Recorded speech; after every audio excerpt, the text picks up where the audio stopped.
الذين اصطفى أما بعد فأعوذ بالله من الشيطان الرجيم بسم الله الرحمن الرحیم۔ اس کتاب کا جو دوسرا باب ہے جس کا اب ہمیں مطالعہ کرنا ہے، اس کا عنوان ہے قیام پاکستان کے بعد مذہبی طبقات کا طرز عمل ہونا کیا چاہیے تھا، ہوا کیا۔ یہ میری اپریل سن 67 میں چھپنے والی تحریر ہے۔ پاکستان کا قیام ہرگز ایک معمولی واقعہ نہ تھا۔ دنیا کے نقشے پر اس طرح اچانک اور بالکل غیر متوقع طور پر وقت کی عظیم ترین مسلمان مملکت کا رونما ہو جانا یقیناً مشیت ایزدی اور حکمت خداوندی میں کسی بڑی تدبیر کے سلسلے کی کڑی تھا۔ یہ نوٹ کر لیجئے کہ پاکستان کے قیام سے چند مہینے قبل بھی کسی کو کوئی امکان نظر نہیں آتا تھا کہ پاکستان قائم ہو جائے گا۔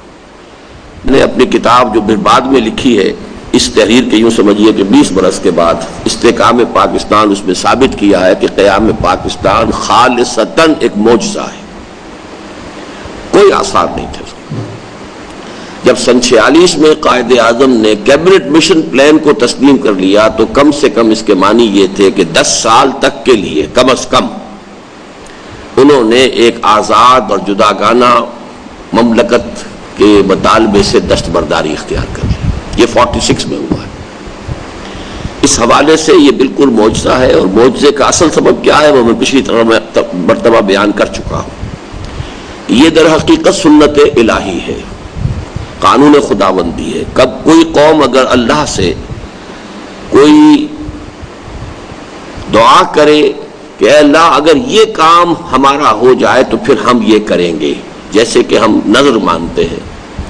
انفرادی طور پر اس کو نظر کہتے ہیں، اللہ اگر میرا یہ کام ہو جائے تو اتنی خیرات کر دوں گا، اے اللہ اتنا اگر میرا معاملہ ہو جائے، یہ مسئلہ درست ہو جائے تو میں یہ نوافل پڑھوں گا وغیرہ۔ تو در حقیقت یہ اجتماعی سطح پر پوری قوم کا ایک معاملہ تھا اللہ کے ساتھ کہ ہمیں انگریز اور ہندو کی مشترکہ غلامی سے نجات دے تو ہم تیرے دین کو قائم کریں گے، تیرے نبی کا جو نظام ہے اس کو نافذ کریں گے۔ یہ ہے اصل میں وہ چیز کہ جس کے نتیجے میں پھر اللہ کی سنت یہ ہے کہ پھر وہ کام کرتا ہے۔ فَنَنْظُرَ كَيْفَ تَعْمَلُونَ، تو پھر ہم اب دیکھیں گے کہ تم کرتے کیا ہو، تم اپنا وعدہ پورا کرتے ہو کہ نہیں کرتے۔ اس سنت خداوندی کے تحت یہ معجزہ پاکستان کے قیام کا صادر ہوا ہے۔ اور ویسے بھی میں اس کو تفصیل سے بیان کر چکا ہوں اپنی خطبات جو میرے ہوئے ہیں خلافت کی تحریک کے سلسلے میں، کہ یہ معاملہ اچانک اس طور سے تو ہوا ہے ظہور پذیر، لیکن اس کے پیچھے 300 برس کی تاریخ تھی، 350 برس کی۔ اس لیے کہ سلسلہ تجدید جو ہے، سلسلہ مجددین امت، وہ جیسے ہی 11ویں صدی شروع ہوئی یا دوسرا 1000واں سال امت کی تاریخ کا شروع ہوا ہے، تو وہ سینٹر آف گریوٹی جو ہے علمی اور روحانی امت مسلمہ کا، وہ شفٹ ہو گیا ہے سب کانٹیننٹ کو، انڈین سب کانٹیننٹ کو۔ 11ویں صدی کے مجدد اعظم شیخ احمد سرہندی، 12ویں صدی کے مجدد اعظم شاہ ولی اللہ دہلوی، 13ویں صدی کے مجاہد اعظم سید احمد بریلوی اور شاہ اسماعیل شہید، ان کے پائے کی کوئی شخصیت پورے عالم اسلام میں ان پورے 300 سالوں میں نظر نہیں آتی۔ 14ویں صدی میں بھی پھر حضرت شیخ الہند جیسا مجاہد حریت، علامہ اقبال جیسا مفکر، مولانا مودودی جیسا مصنف، اور مولانا الیاس کے پائے کا کوئی مبلغ کہ جس نے اتنے بڑے پیمانے پر تحریکیں شروع کر دی،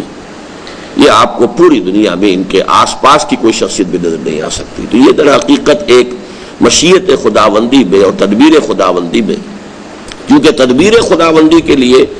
خود قرآن مجید میں آیا ہے کہ 1000 سال کا مسئلہ ہوتا ہے۔ يُدَبِّرُ الْأَمْرَ مِنَ السَّمَاءِ إِلَى الْأَرْضِ ثُمَّ يَعْرُجُ إِلَيْهِ فِي يَوْمٍ كَانَ مِقْدَارُهُ أَلْفَ سَنَةٍ مِّمَّا تَعُدُّونَ۔ تو اللہ تعالیٰ کی مشیت جو ہے وہ ہزار برس کی ایک پلاننگ جو ہے، جو ہمارے حساب سے 1000 برس ہے، وہ اللہ کے لیے ایک دن ہے۔ اسی حوالے سے 1000 برس کا معاملہ جو ہے وہ اکبر کے زمانے میں، مغل اعظم کے زمانے میں اسی کے حوالے سے کہا گیا تھا کہ 1000 برس پورے ہو گئے ہیں امت محمد صلی اللہ علیہ وسلم کی تاریخ پر، تو دین محمدی کا دور ختم ہو گیا۔ اب ایک نئے دین کا جو ہے آغاز ہونا چاہیے، اور وہ دین الہی یا دین اکبری تھا کہ جو ابو الفضل اور فیضی دو علماء، درباری علماء کی جو سمجھیے کہ سکھانے پڑھانے پر اکبر نے پھر وہ دین ایجاد کیا اور اسے اپنی پوری ریاستی قوت کے ساتھ، ریاستی جبر کے ساتھ اسے نافذ کرنے کی کوشش کی۔ اس وقت اگر حضرت مجدد رحمت اللہ علیہ کھڑے نہ ہو گئے ہوتے، وہ ہند میں سرمایہ ملت کا نگہباں اللہ نے بر وقت کیا جس کو خبردار، تو ہندوستان سے اسلام کا نام اسی وقت مٹ جاتا۔ اس لیے کہ سیاسی اعتبار سے مسلمانوں کی حکومت اتنی مضبوط پہلے کبھی بھی نہیں تھی ہندوستان میں جتنی کہ اکبر کے زمانے میں تھی۔ سب سے بڑا رقبہ ہندوستان میں کہ جو ایک مغل امپائر کے تحت آیا ہے مسلمانوں کے ایک قبضے میں سمجھیے، وہ اکبر کے زمانے کا ہے۔ اس سے پہلے جنوبی ہند تقریباً باہر تھا، علیحدہ علیحدہ، ویسے کچھ مسلمان ریاستیں بھی تھیں تو علیحدہ تھیں، اس کا مرکز سے کوئی تعلق نہیں تھا۔ باقی اور بہت سے جو علاقے تھے وہ ابھی ہندو ہی کے پاس تھے، لیکن اکبر کا زمانہ جو ہے سیاسی اعتبار سے عظمت کا زمانہ ہے، مسلمانوں کی عظمت بلند ترین، لیکن مذہبی اعتبار سے وہ زوال ان کی انتہا کا دور ہے۔ بہرحال اس میں جیسا کہ میں عرض کر رہا ہوں کہ یہ مشیت یزدی کا ایک سلسلہ ہے، 400 برس کی تاریخ ہے کہ جو کلمینیٹ ہوئی ہے قیام پاکستان میں۔ یہاں تو صرف ایک جملہ میں نے لکھا ہے، اس کی تفصیل اب وہ ہے جو میں اپنی پوری تقاریر کے اندر جو خلافت کے سلسلے میں نے کی ہے اس میں بیان کیا کرتا ہوں۔ پاکستان کا قیام ہرگز ایک معمولی واقعہ نہ تھا، ویسے پوری دنیا میں محسوس کیا گیا ہے کہ ایک عجیب واقعہ ہوا ہے، مذہب کے نام پر ایک ریاست اور حکومت قائم ہوئی ہے، ایک ملک قائم ہوا ہے۔ ایک سال بعد اسرائیل دنیا میں آیا، وہ بھی کہا گیا کہ مذہب کے نام پر قائم ہوا ہے، تو یہ دونوں چیزیں انٹرنیشنلی تسلیم کی گئی ہیں کہ یہ بہت عجیب چیزیں ہوئی ہیں کہ مذہب کے نام پر دو ملک وجود میں آئے۔ اگرچہ میرا تجزیہ یہ کہ اسرائیل مذہب کے نام پر نہیں قائم ہوا، اس لیے کہ وہ زائنزم کے ذریعے سے قائم ہوا ہے، اور زائنزم جو ہے وہ ایک ریشسٹ موومنٹ تھی، اور چونکہ یہودیت ویسے بھی ایک نسلی مذہب ہے لہذا اس میں جو اصل فورس تھی وہ نسل کی تھی۔ پاکستان کی تحریک میں کوئی ایک نسل نہیں تھی، کوئی ایک زبان نہیں تھی، کوئی ایک جو ہے اس طرح سے کوئی اور کسی اعتبار سے نہیں، کسی مذہب کی وجہ سے مسلم لیگ کی تحریک کا جو ماسکہ جو بھی نظریہ تھا جوڑنے والا اسے، وہ تو سوائے مذہب کے اور کوئی نہیں تھا۔ ہندوستان کے مسلمانوں کو ایک قوم بنانے والی شے نہ کوئی نسل تھی نہ زبان تھی، بلکہ صرف اسلام تھا۔ دنیا کے نقشے پر اس طرح اچانک اور بالکل غیر متوقع طور پر وقت کی عظیم ترین، اب یہ بھی نوٹ کر لیجئے کہ اس وقت دنیا کی عظیم ترین مسلمان مملکت یہی تھی، 10 کروڑ کی آبادی کا ایک ملک، اس وقت دنیا میں کوئی اور موجود نہیں تھا۔ بعد میں تو انڈونیشیا کی آبادی بڑی تیزی سے بڑھی ہے اور اس کے اندر اضافہ ہوا ہے، پھر پاکستان تو چونکہ پھر 2 لخت ہو گیا، ورنہ یہ کہ پاکستان اگر اب بھی ایسٹ اور ویسٹ پاکستان متحد ہوتے تو دنیا کی عظیم ترین مسلمان مملکت اب بھی وہ ہے۔ 20 کروڑ کے لگ بھگ جو مسلمانوں کی تعداد جو ہے وہ دنیا کے کسی اور دوسرے ملک میں موجود نہیں ہے، لیکن اب نمبر 1 جو ہے وہ انڈونیشیا ہے، پاکستان نہیں ہے۔ وقت کی عظیم ترین مسلمان مملکت کا رونما ہو جانا یقیناً مشیت یزدی اور حکمت خداوندی میں کسی بڑی تدبیر کے سلسلے کی کڑی تھا، اب ضرورت اس امر کی تھی کہ قوم کے تمام طبقات اسے ایک عطیہ خداوندی اور نعمت خداداد سمجھتے اور ماضی کے تمام اختلافات کو بھلا کر کامل توافق و تعاون کے ساتھ اس کی تعمیر میں لگ جاتے۔ اب یہ کہیے یہ ایک خواہش ہے، ایک آرزو ہے، اس کو ہم اس سے زیادہ نہیں کہہ سکتے، لیکن یہ انداز کیوں اختیار کیا گیا ہے کہ ہم یہ سمجھیں کہ اس وقت کیا غلطی ہوئی، کس اعتبار سے۔ ظاہر بات ہے جب آپ کہتے ہیں کہ ڈیویٹ کیا گیا ہے یا کسی صحیح راستے سے جو ہے رخ تبدیل کیا گیا، تو صحیح راستہ کیا تھا وہ معین کیا جائے تو اس کے حوالے سے تعرف الاشیاء بازدادها، اشیاء کو اس کی ضد کے حوالے سے، اینٹونیمز کے حوالے سے زیادہ سمجھا جا سکتا ہے۔ تو پہلے میں نے پازیٹیولی بیان کیا کہ ہونا کیا چاہیے تھا۔ قیام پاکستان کے بعد اس قومی قیادت پر جو اس کے وجود میں آنے کا ذریعہ بنی تھی اور جس کے ہاتھوں میں اس کی حکومت کے تمام اختیارات آ گئے تھے، اچانک بہت سی عظیم اور کٹھن ذمہ داریاں عائد ہو گئی تھیں۔ اس کا فرض تھا کہ ایک طرف اس کے بقاء و تحفظ اور دفاع و استحکام کا بندوبست کرتی، نیا ملک، فوج بھی ابھی یہاں موجود نہیں تھی، بہت سی فوج ابھی جو ہے ہندوستان کی چھاونیوں میں پڑی تھی، ابھی انہیں ٹرانسفر ہو کے آنا تھا۔ ادھر اس علاقے میں کوئی بڑے اسلحہ ڈپو نہیں تھے، سارے کے سارے بھارت کے پاس تھے، ہمارے پاس خزانہ کوئی نہیں تھا۔ ایک وقت میں صورت یہ بن چکی تھی کہ پیسے دینے کے لیے پیسے نہیں تھے، تنخواہیں دینے کے لیے، وہ تو آدم جی نے آ کر جو ہے مدد کی ہے اور ایک بلینک چیک دیا ہے قائد اعظم کو کہ جتنی چاہے رقم جتنی ضرورت ہے آپ اس میں بھریں اور نکلوا لیں. تب تو پاکستان میں جو سینٹرل گورنمنٹ کے ملازمین تھے انہیں تنخواہ دی گئی. پھر جو بھی طے ہوا تھا کہ ہندوستان کے جو ریزروز تھے یونائٹڈ انڈیا کے، اس میں سے اتنا حصہ پاکستان کا ہے، اس کو روک کر بھارت کی حکومت بیٹھ گئی تھی کہ ہم تو یہ ایشو نہیں کریں گے، ریلیز نہیں کریں گے. تو عجیب قسم کا ایک مخمصہ تھا. یہ ہے کہ اس کا فرض تھا کہ ایک طرف اس کے بقاء و تحفظ اور دفاع و استحکام کا بندوبست کرتی اور اس کی انتظامی مشینری کو بدلے ہوئے حالات کے مطابق اثر نو استوار کر کے تعمیری و ترقیاتی منصوبوں پر عمل درآمد شروع کرتی، اور دوسری طرف قوم کی سیاسی تربیت کا ایسا بندوبست کرتی جس سے اس میں سیاسی شعور نشو و نما پاتا، خیالات میں یکرنگی اور مقاصد میں ہم آہنگی پیدا ہوتی، قومی و ملی احساسات اجاگر ہوتے اور صحت مند سیاست کے خطوط متعین ہوتے چلے جاتے. پاکستان کی بقاء و تحفظ و ترقی کے لیے فوری طور پر اگرچہ مقدم و ذکر کام اہم تر تھا، لیکن دیر پا استحکام اور ٹھوس تعمیر کے نقطہ نظر سے مؤخر و ذکر کام کہیں زیادہ ضروری تھا. ہیلدی پولیٹیکل ٹریڈیشنز کا قائم کرنا، اس نظام کے لیے جو ہے چینلز بنانا، ایک جو لانگ ٹرم کے اعتبار سے یہ زیادہ اہم تھا. لیکن فوری طور پر تو اس ملک کا تحفظ اور اس کے لیے کم سے کم یہ کہ ڈے ٹو ڈے جو ضروریات ہیں ان کے پورا کرنے کا معاملہ جو ہے وہ تو گویا کہ سر پر ایک تلوار کے طور پر ہر روز جو ہے ایک مسئلہ جو ہے وہ لٹکا ہوا ہوتا تھا. تو یہ کہ اگر شارٹ ٹرم کے اعتبار سے یہ ضروری تھا تو لانگ ٹرم پلاننگ کے اعتبار سے دوسری بات ضروری تھی. مذہبی و نیم مذہبی طبقات کو عام اس سے کہ پہلے وہ پاکستان کے شدید مخالف تھے یا بزوم خیش کسی عظیم تر منصوبے پر عمل پیرا تھے. عام اس سے یہ ایک عام اسلوب ہے جو عام طور پر مستعمل نہیں ہوتا ہے، یعنی اس سے قطع نظر مذہبی طبقات کے بارے میں جو بات میں کہہ رہا ہوں کہ اس سے قطع نظر کہ پہلے وہ پاکستان کے شدید مخالف تھے یا بزوم خیش کسی عظیم تر منصوبے پر عمل پیرا رہے تھے، لازم تھا کہ وہ قیام پاکستان کو قدرت کا اشارہ سمجھ کر آئندہ کے لیے اپنے نقطہ نظر کو بالکل تبدیل کر لیتے اور اسے اسلام کے نشأت ثانیہ کا گہوارہ بنانے کے لیے مثبت تعمیری جد و جہد میں بدل و جان مصروف ہو جاتے. اب ان میں نے جو دو کیٹیگریز قائم کی ہیں اس کو نوٹ کر لیجیے جو ہم پڑھ چکے ہیں اس کے حوالے سے. جو شدید مخالف تھے وہ جمعیت علماء ہند کا حصہ تھا، اور جو کسی عظیم تر منصوبے پر کام کر رہے تھے وہ مولانا مودودی تھے. یعنی شدت مخالفت میں تو جمعیت علماء ہند، لیکن مولانا کا موقف یہ تھا کہ یہ صرف ایک قومی ریاست بنانے سے تو ہمیں کچھ حاصل نہیں ہے، ہمیں تو اسلامی ریاست بنانی ہے، لہذا اس کا طریقہ کار یہ ہے جو ہم پہلے پڑھ چکے ہیں، اسلامی حکومت کیسے قائم ہوتی ہے. اگر ہم اس طریقے پر عمل کریں گے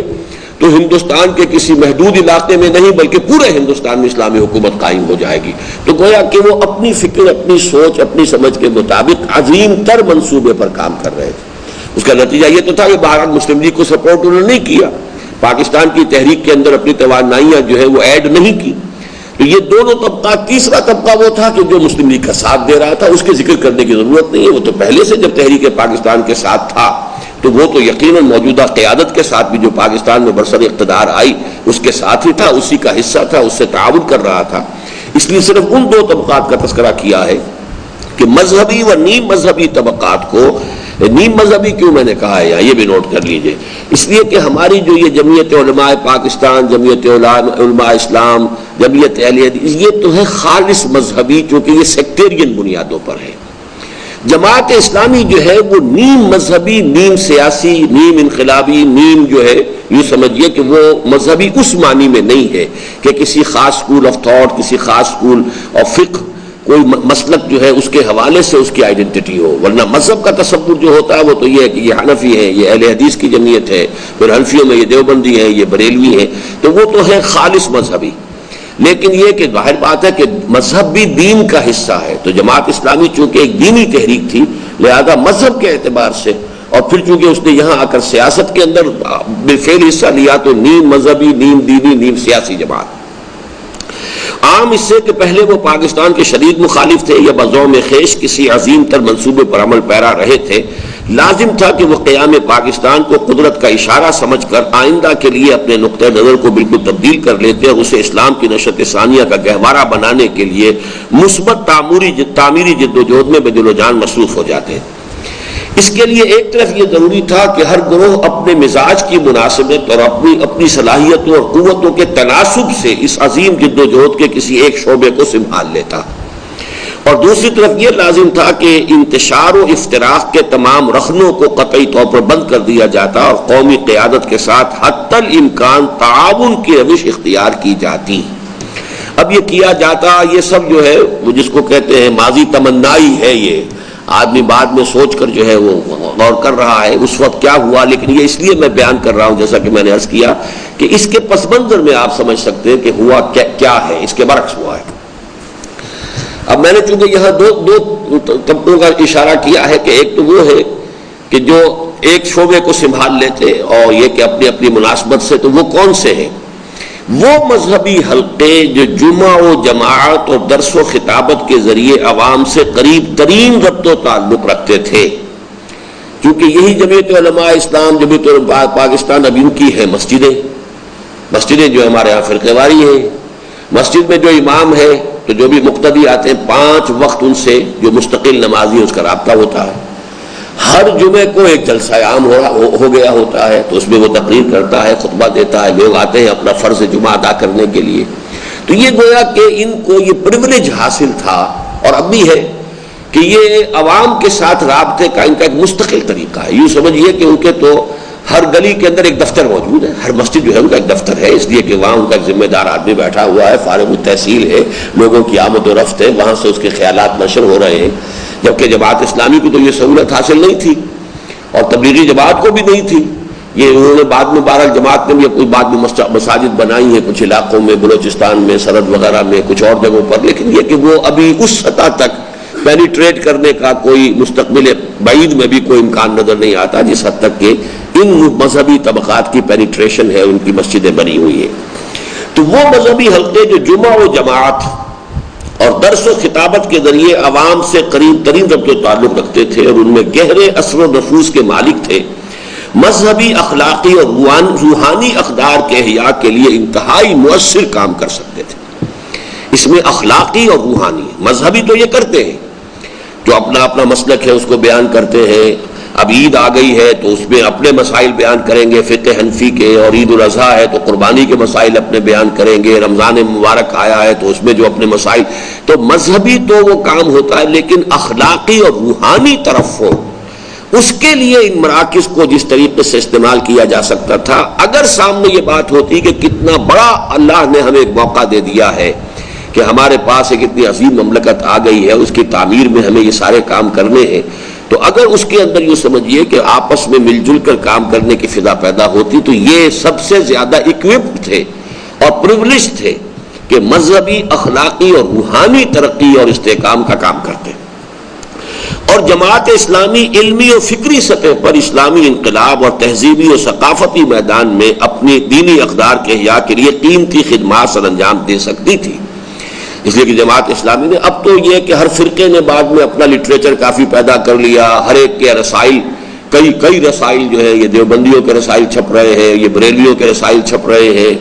لیکن یہ کہ اس وقت شروع میں پاکستان جب بنا ہے تو کسی اور کا ماہنامہ وغیرہ نہیں تھا، کوئی اور ذریعہ نہیں تھا، کوئی لٹریچر لوگوں کے پاس نہیں تھا، بلکہ یہ کہ جماعت اسلامی نے، مولانا مودودی نے جو کام کیا تھا پارٹیشن سے پہلے کچھ 10-12 سال کے اندر، جو ایک ذخیرہ فراہم کیا تھا تفہیمات اور تنقیحات اور پردہ اور سود اور اس طرح کی کتابیں جو لکھی تھی، تو مولانا مودودی کے اس کام کو حوالہ میں دے رہا ہوں۔ اور جماعت اسلامی علمی و فکری سطح پر اسلامی انقلاب، کیونکہ علماء علمی و فکری سطح پر کام کرنے کی صلاحیت نہیں رکھتے تھے، اس کی وجہ یہ کہ انہوں نے انگریزی نہیں پڑھی، جدید فکر نہیں پڑھا، جدید فلسفہ نہیں پڑھا، سائنس نہیں پڑھی، وہ اخلاقی اور روحانی تعمیر کا کام کر سکتے تھے، مذہبی کام وہ کر بھی رہے تھے اور کر سکتے تھے، لیکن اخلاقی اور روحانی کام کے لیے ذرا کسی اور چیز کی ضرورت تھی، اس میں میں سمجھتا ہوں کوتاہی ہوئی ہے، ان پر زیادہ جو ہے سیاست کا غلبہ آ گیا۔ لیکن جماعت اسلامی جو ہے، چونکہ یہ در حقیقت بہت سے ان میں جو لوگ تھے وہ جدید تعلیم یافتہ تھے، مولانا مودودی خود جو ہے وہ انگریزی زبان جاننے والے اور انگریزی فکر اور فلسفے کا مطالعہ انہوں نے کیا ہے،